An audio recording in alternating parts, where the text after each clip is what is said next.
사랑하는 성도 여러분, 오늘도 주의 말씀과 함께 하루를 승리하시기를 간절히 부탁드립니다. 오늘 하나님의 말씀은 마가복음 4장 21절부터 34절까지 말씀입니다. 오늘 말씀을 통해서 하늘나라의 비유, 또 하나님 나라의 비유에 대해서 좀 이해하시기를 간절히 부탁드리고, 또 그 말씀을 통해서 하나님 나라에 참여하는 놀라운 경험을 하시기를 간절히 부탁드립니다. 전문 성우들에 의해서 들려주는 말씀을 먼저 듣겠습니다.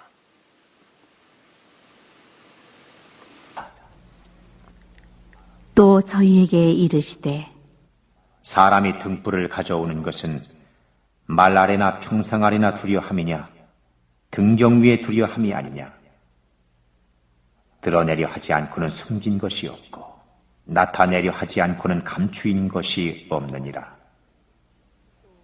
들을 귀 있는 자는 들으라. 또 가라사대 너희가 무엇을 듣는가 스스로 삼가라.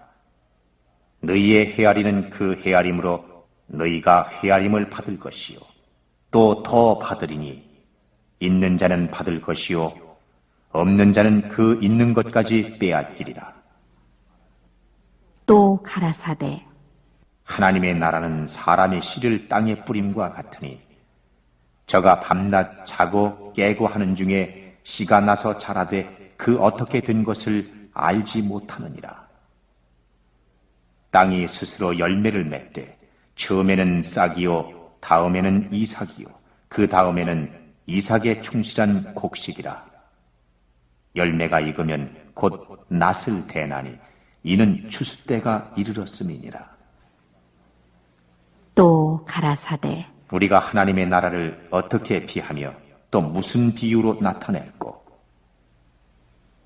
겨자씨 하나과 같으니 땅에 심길 때에는 땅 위의 모든 씨보다 작은 것이로되 심긴 후에는 자라서 모든 나물보다 커지며 큰 가지를 내니 공중의 새들이 그 그늘에 깃들일 만큼 되느니라.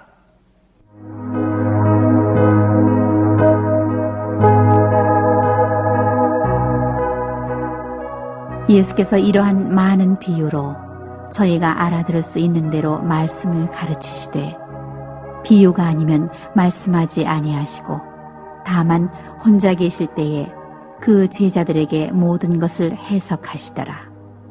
오늘도 역시 이 하나님 나라의 비유에 대해서 예수님은 말씀하고 있습니다. 아주 짤막짤막 간단하게 이 비유는 이야기되어지는데 AD 1세기에 살았던 사람들 대부분은 이 비유가 무엇인지 잘 깨달을 수 있었습니다.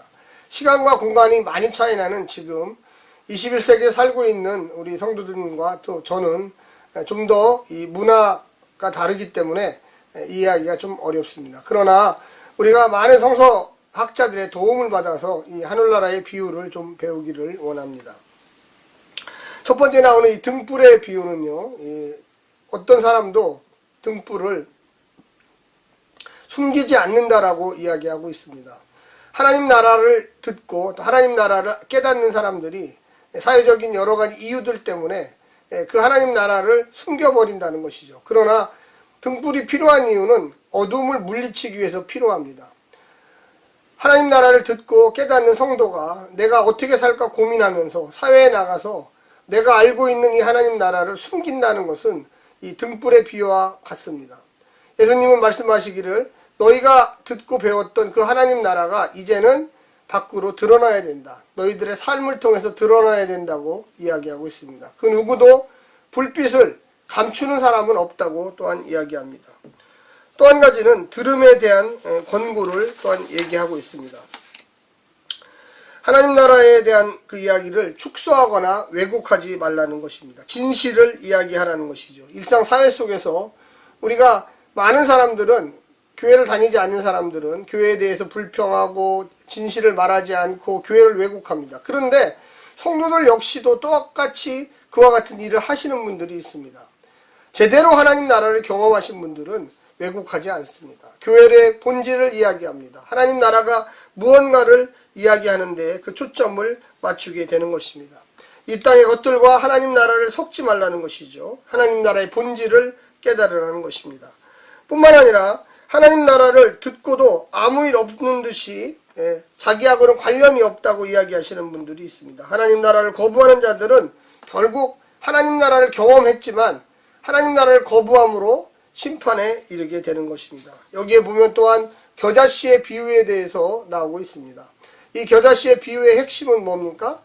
내 마음에 작은 씨앗, 이 하나님 말씀이 떨어졌는데 그것이 우연치 않게 떨어질 수도 있어요. 그냥 지나가다 들었던 얘기, 친구와 한번 교회 왔던 얘기, 구역예배 참석했던 얘기, 또한 목장 모임에 잠깐 들러서 들었는데 그것이 내 마음에 점점 씨앗이 커지기 시작합니다. 그리고 어느 순간에 내 입을 통해서 행동을 통해서 나도 모르게 하나님이 주신 그 말씀이 튀어나오게 되어 있습니다.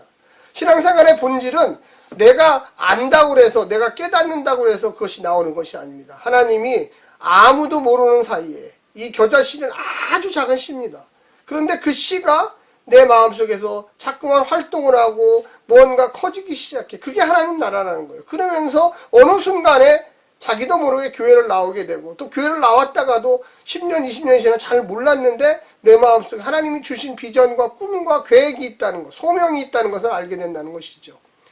그래서 어느 순간에 그것들이 자라서 거기서 새들이 깃들고 어마어마한 크기의 나무가 된다는 것입니다. 처음에 심겨질 때는 언제 심겨졌는지도 모를 정도로 작은 것이었지만 시간이 지나고 믿음이 생기고 교회에서 신앙생활을 하면서 좋은 사람들을 만나면서 이 씨들이 자라서 정말로 놀라운 큰 대나무가 되고 나무가 되어서 많은 새들이 와서 그곳에서 안식과 평안을 얻을 수 있다는 것입니다. 예수님은 제자들에게 그 이야기를 해주면서 야, 이 하나님 나라는 내가 대중들에게는 이야기로서 얘기한다. 그 이야기 속에는 비밀도 있고 평범성도 있고 결단성도 있습니다. 그런데 내가 너희 제자들에게는 하나님 나라에 대한 그 목적과 의미를 설명한다. 왜 그랬을까요? 그래야지만 그것이 또 다른 사람에게 해설되어지고 전달됩니다. 오늘날에 저와 같은 목사가 설교를 하는 이유가 바로 거기 있습니다. 성경은 문자적인 것입니다. 문자를 해석하지 않으면 너무 여러 가지 오해의 방법론들이 나오기 시작합니다. 그걸 잘못 들었던 사람들이 바로 이단들입니다. 사이비들입니다. 교회의 본질이 있기 때문에 이단이 있고 사이비가 있는 것이죠. 그래서 많은 사람들이 그걸 잘못 해석해서 잘못된 삶으로 인생을 낭비하고 망치게 됩니다. 오랜 수련과 기도, 연구를 통해서 바른 해석을 통해서 제자들에게 예수님이 알려줬던 것처럼 예수님의 제자들도 역시 마찬가지로 그 본질을 깨닫게 되는 것은 예수님이 십자가를 지시고 죽으시고 땅에 묻히셨다가 다시 부활하여 승천하고 120일이 지난 다음에 마가의 다락방에서 오순절 역사가 일어나면서 예수님이 살아생전해 주셨던 그 하나님 나라 비유를 완전히 깨달을 수 있었던 것입니다. 예수님의 제자들에게 살아생전의 비유가 뭐라고 얘기했지만 아직 그 마음에서 자라지 않았기 때문에 잘 몰랐어요. 예수님이 잡혀가실 때도 그 의미가 뭔지도 몰랐어요. 그러나 시간이 가면서 성령님이 깨닫게 하시고 옛날에 살아생전에 주님이 부활하시기 전에 우리에게 이야기했던 것이 바로 그것이구나를 깨닫게 된 것입니다. 살아계신 하나님이 오늘날도 동일하게 우리에게 하나님의 말씀과 능력을 주시고 깨닫기를 원하시고 교회 공동체를 통하여 서로 사랑하며 위로하며 나아갈 때 그 속에서 하나님이 원하시는 뜻들이 나오기 시작해서 높은 열매가 되고 높은 나무가 되어서 그 안에 많은 사람들이 거할 수 있는 안식처가 된다는 걸 여러분 깨달으시기를 간절히 부탁합니다. 하나님 말씀 안에서 오늘도 승리하십시오. 샬롬.